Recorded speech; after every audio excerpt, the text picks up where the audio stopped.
طبعا الشعري. بس يعني هي شنو، عن شنو تتحدث؟ هي عن الفراق. عن الفراق؟ يا ساتر يا رب، تفضل. تقول دعني أرى فالهجر جوا مغبرا، صوت الأنين بداخلي يبكي المدائن والقرى، إني افتقدت سعادتي، وجهي غدا متشائما والحزن في قلبي افترى، أحتاج منك إجابة فضلا، أجبني يا ترى ليش أنا بغيابك متت بس ما يموت إحساسي. الله. وين أنت قاعد بالضبط، شو أنا من أتذكرك يوجعني قلبي وراسي. الله. من حقي أتنفس وون، حتى الهوى بهجرك خشن بالقوة جر أنفاسي.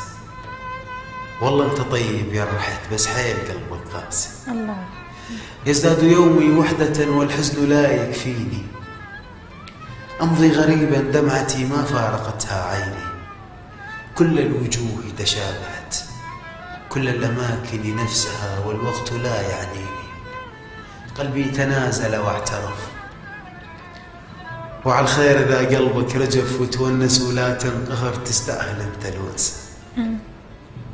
صح حالي بغيابك صعب، بس الطفل من ينضرب ما يعرف يفك نفسه، حاولت أخفي وما نفع، لك آخ شي يسوي الوجع بإنسان يتذكر شخص والشخص رايد ينسى.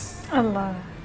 حطيت ايدي على الصور وانتظر منك لمسة، واشتاق لاسمك وانكسر وصف واقول ان تقضي حظي، وعرفت سوالفه وما بي عاند حظي، سنتين هجرك نفترض لليوم ما تارك فرض بسوالفك متوضي. الله. وحاولت اكرهك بالصعب، انا الله باليني بقلب لا يكره ولا ينسى. الله. فاقد نظرتك يا رحت فقدت نهار الشمس، والناس حين تحدثوا يبدو ضجيجا صوتهم بس انت صوتك همسه. زاد اشتياقي فجأة لو كان موعدنا غدا خلينا اشوفك بس. الله. يا هواي بيت شمته ومن بعدك اهلي وناسي، ودليني وينك بالغرب، شو انا من اتذكرك يوجعني قلبي وراسي. صح لسانك يسلم.